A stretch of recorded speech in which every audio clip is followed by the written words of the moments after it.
next guest is a singer, a songwriter, a recording artist, an author, voice coach, and founder, a storyteller as well, and founder of the Holistic Voice and Recording Studio in Los Angeles. Please welcome Wayne Perry. I want to make sure I got that right. This is a love story of sorts. My first love, Pamela Briggs, conveniently lived right next door to me.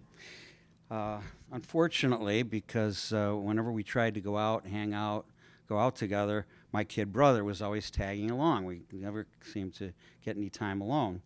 But when I proposed marriage to her, she kindly accepted. My brother and mother were fine with that, even though we were both 5 years old.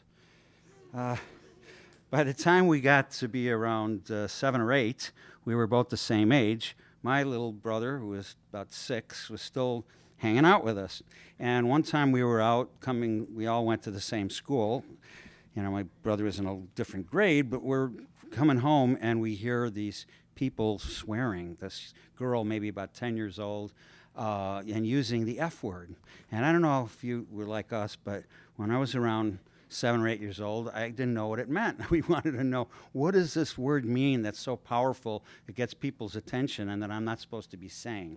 So one day when we heard this girl, Kay, arguing and using this word, we grabbed her and asked her what it meant. And so she takes us into this doorway, secretly into this quiet doorway, and she said, and we asked her, you know, what's this F word mean? She said, well, it's when two people take their clothes off, and they have all their clothes off, and they face back to back, they bend over, and they rub their behinds together. And so we wondered, wow, that's interesting. It doesn't sound too hard, too difficult, you know. So anyway, we were all excited and now felt newly enlightened.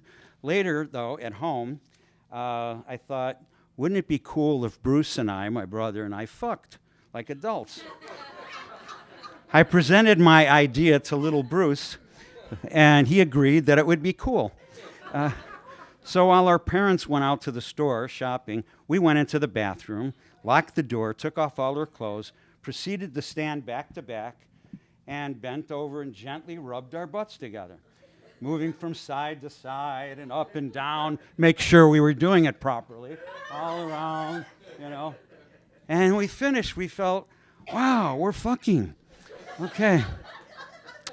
When our parents returned home, I was so pumped up with pride and having the big mouth that I have, I couldn't resist announcing to them that Bruce and I fucked. Rather than finding any humor in my declaration, my father got quite angry and said I didn't know what that word meant and to never say it again. I innocently insisted that I knew what it meant. My father then challenged me to tell him. I proudly described what Bruce and I did. And when my father insisted that was not what the word meant, I trembled in embarrassment. After being grounded for 2 weeks, after the spanking and grounded for 2 weeks, I couldn't wait to get my hands on Kay, the girl who misinformed us on proper fucking.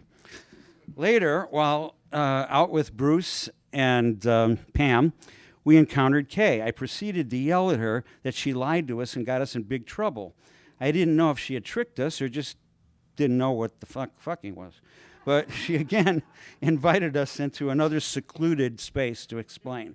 So she takes us in this other doorway and says, okay, now you have to be a male and a female to do this properly. And you'd take off your clothes. And then she explained the proper way. At least I hope it's the proper way. I've been doing it for a lot of years, and I could be wrong. You never know. The following Saturday night, our parents went out with the neighbors, Pam's parents. They always went up either dancing or to a movie every Saturday night together. And since our grandma lived with us, we had a built-in babysitter, and Pam would usually stay over. To be polite, Bruce would sleep in the living room couch, and Pam would sleep in Bruce's bed in our bedroom. That night, while Pam and I lied in our respective beds, we had an idea. And Pam said, would you like to fuck? And I said, wow, yeah, we could try this. And so we waited until Grandma fell asleep, and then Pam got into my bed. You know how aggressive these Scorpios are. Anyway, we'd never even seen the opposite sex naked. We were both excited and intrigued to explore each other's bodies.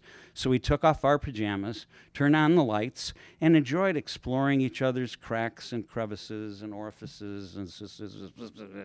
Anyway, and then it was time to do the deed. With kind of a semi-boner, you might say, I put it inside Pam's vagina, or hole as we called it. I proceeded to push it inside, and we both giggled in delight, hoping we were doing it properly. After proudly satisfying all our curiosity, we fell asleep. First thing in the morning, I couldn't wait to tell little Bruce what we had done. I ran out to the living room and woke him up and excitedly told him. Unfortunately, the wind went out of my sails when he didn't believe me. After unsuccessfully trying to convince him, he insisted on Pam and I proving it by demonstrating it for him. Making a big mistake, I agreed and went to get Pam. I carefully checked that my parents were still sleeping soundly in their bedroom and then quietly returned to the living room with Pam. We got up on the couch and proceeded to repeat our adventurous mini-sexual experience. Bruce watched in curious glee as we performed for his little 5-year-old ass. Little did I know then that I would never again be able to continue with my favorite pastime, which was tattletaling on him, insulting him and emotionally abusing him. No longer, because a few days later, preparing to tell my parents about something that little Bruce had done, he lowered the boom on my ass and he threatened to tell them what Pam and I had done if I told on him. From that day on, that little shit held me captive in his grip. I had to bite my tongue in fear almost every day. Around 2 months later, after being in this mental and emotional prison, Bruce and my friend Johnny and I were playing in the spooky basement of the big court building next door. As we often did, when Bruce started screaming out for us, Johnny and I found him stuck inside one of those clothes dryers and crying that he couldn't get out and had to pee. So, of course, we did the thing that most boys do. We stood there and laughed at him, teasing him, as kids will often do. He then took out his little wiener and started, to my surprise, peeing in the dryer. And so he's crying through it all, crying and peeing, crying and peeing. We ran over there and pulled his little ass out of the dryer while still laughing uncontrollably. He was really pissed at us, but got over it later. The next day during lunch, my mother forbid us from playing in the basement next door because the janitor had come over and complained that some kids were playing in there and somebody urinated in one of the dryers.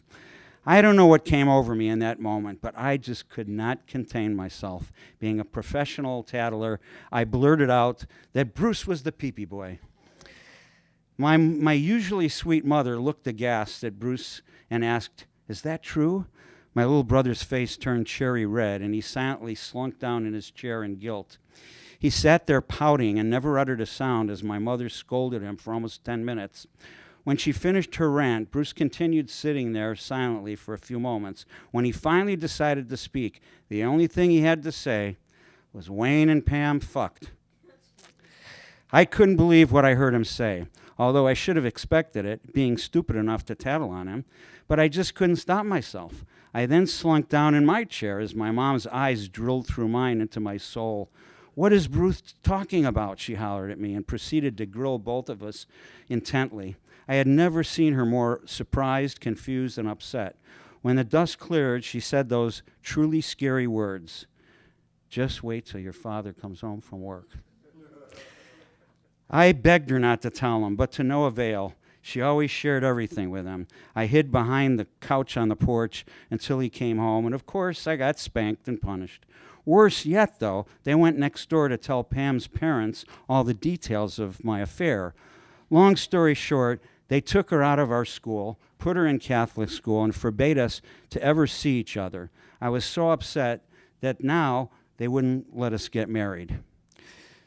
So pissed with my brother, I confronted him with my rage. I'll never forget that little twerp's words when he yelled back at me, "You're not supposed to have premarital sex." Hey, Thank you so much for watching. Please click, let us know that you liked it, share a comment, share a story of your own. We'd love to hear from you. And come check out Shine Storytelling each month in Santa Monica. Thank you.